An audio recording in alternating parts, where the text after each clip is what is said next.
There is a pink wheelchair sitting in the middle of a house in Springfield, Missouri. The wheelchair belongs to a young woman named Gypsy Rose Blanchard. Gypsy has leukemia. She has muscular dystrophy. She has epilepsy. She is deaf in one ear, partially blind, has the mental capacity of a 7-year-old, and has never walked a single step in her life. At least, that's what her mother told everyone. On June 14, 2015, police entered the Blanchard home after neighbors reported something disturbing on Facebook. They found Gypsy's mother, Dee Dee Blanchard, face down on her bed, stabbed 17 times. And Gypsy was gone, wheelchair left behind. Every neighbor, every doctor, every charity that had given this family thousands of dollars, they all assumed the same thing. Someone had kidnapped a helpless, dying girl. What they discovered instead would shake every single one of them to their core. To understand what happened to Gypsy Rose Blanchard, you have to start with her mother. Claudine Blanchard, everyone called her Dee Dee, was born in 1967 in Louisiana. From the beginning, people who knew her described her as someone who craved attention, who needed to be needed, who was never quite comfortable unless she was at the center of someone else's crisis. Family members later told investigators disturbing things about Dee Dee's past. Her own mother died in 1997 and relatives suspected Dee Dee had slowly starved her to death. Her stepmother claimed Dee Dee had tried to poison her with weed killer. None of this was ever proven, but it tells you something about who Dee Dee Blanchard was. On July 27, 1991, Dee Dee gave birth to a daughter. She named her Gypsy Rose. The marriage to Gypsy's father, Rod Blanchard, fell apart almost immediately.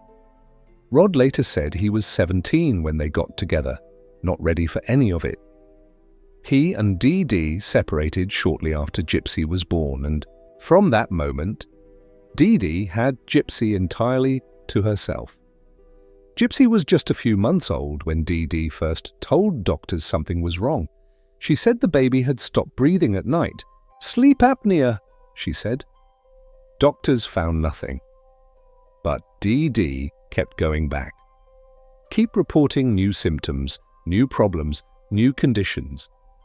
By the time Gypsy was 8 years old, her mother had convinced an entire medical system that her daughter had leukemia, muscular dystrophy, epilepsy, vision impairment, hearing loss, a chromosomal disorder, the mental capacity of a 7-year-old due to supposed brain damage at birth.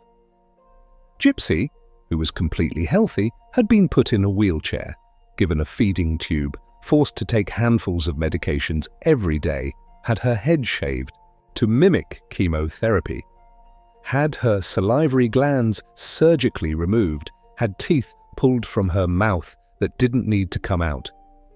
She underwent surgery after surgery after surgery for conditions she did not have. And she believed her mother. Because what child doesn't believe their mother? Dee Dee told Gypsy she was sick. Dee Dee told Gypsy she would die without these treatments. Dee Dee told Gypsy that if she ever tried to tell anyone the truth, no one would believe her. That she would be taken away.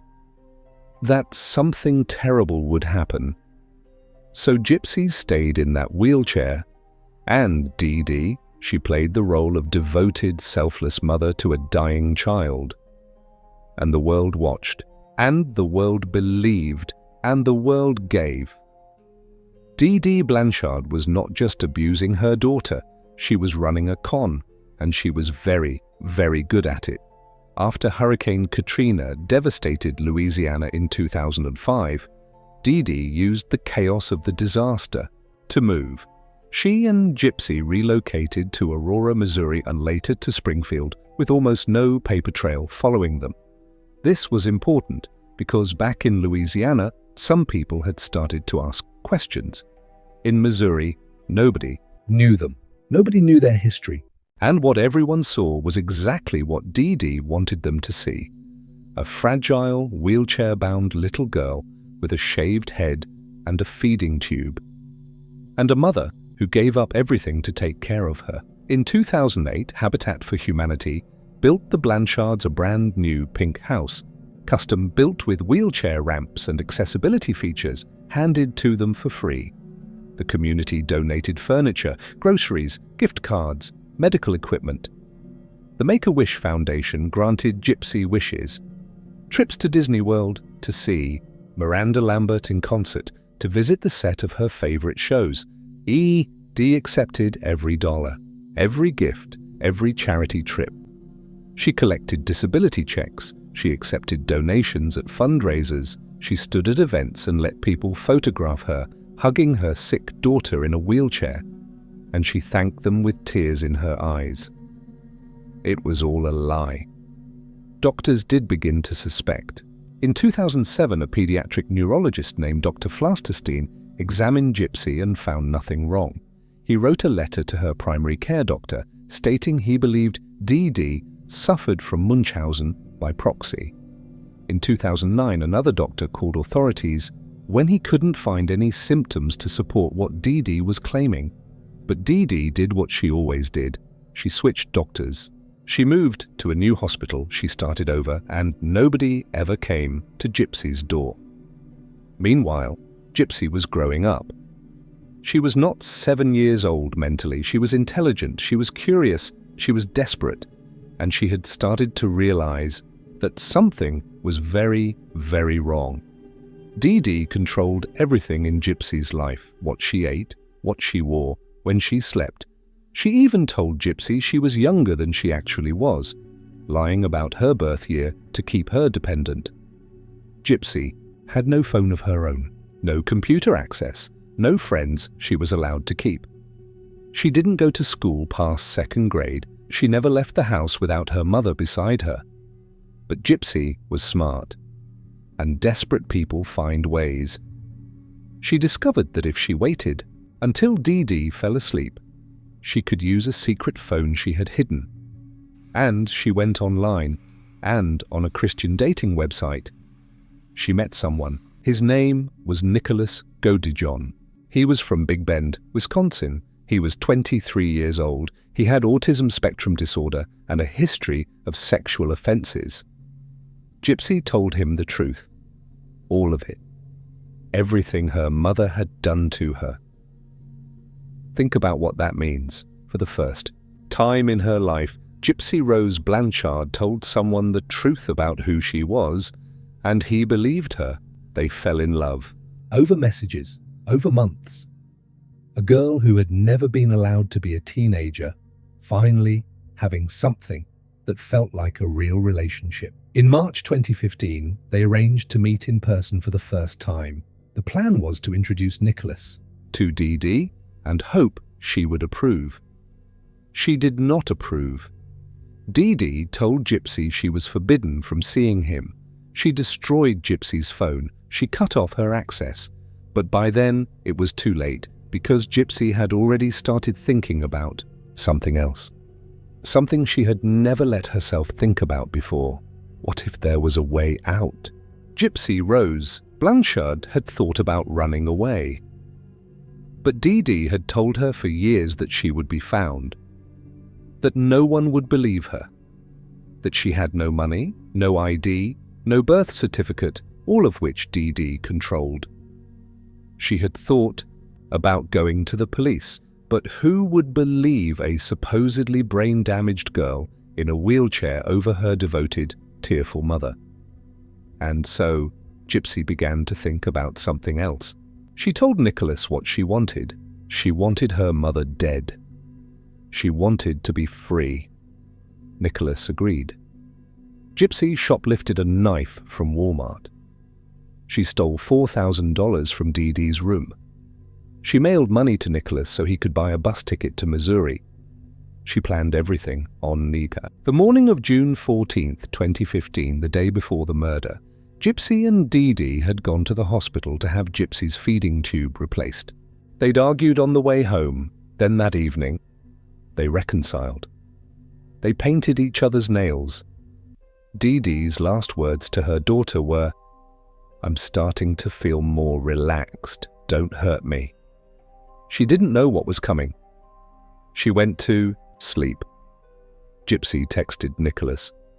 He was waiting outside. She let him in. She handed him the knife. She handed him gloves and duct tape, and then she went to the bathroom. She sat down on the floor. She covered her ears. She later told investigators, and I want you to hear exactly what she said. I heard her scream once. She asked, "Who was it in the bedroom?" She called out my name about 3 or 4 times. And at that point I wanted to go help her so bad. But I was so afraid to get up. It's like my body wouldn't move. Then everything just went quiet. Dee Dee Blanchard was stabbed 17 times.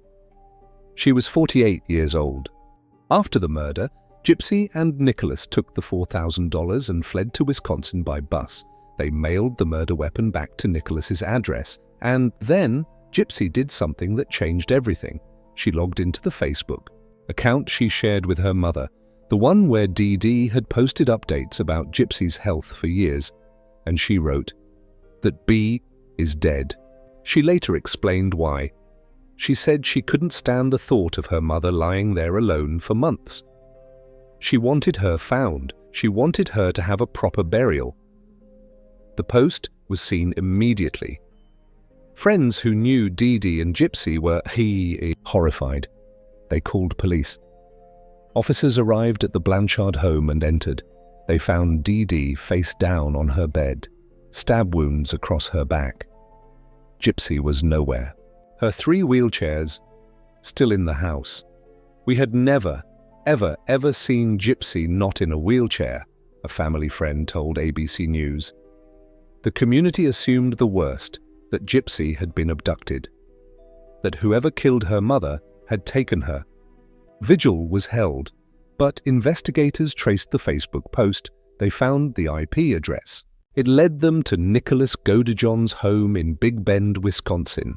Police raided the house, and there was Gypsy Rose Blanchard, standing on her own 2 feet, walking unaided, perfectly healthy, 23 years old, the woman everyone thought was a dying child, standing in a house in Wisconsin with her boyfriend. Neighbors back in Springfield, when they heard, could not process what they were being told. Everything they had believed, every dollar they had given, every prayer they had said, all of it built on a lie that was never Gypsy's. Gypsy Rose Blanchard and Nicholas Godejohn were extradited back to Missouri and held on a $1 million bond each. The investigation that followed revealed the full extent of what Dee Dee had done.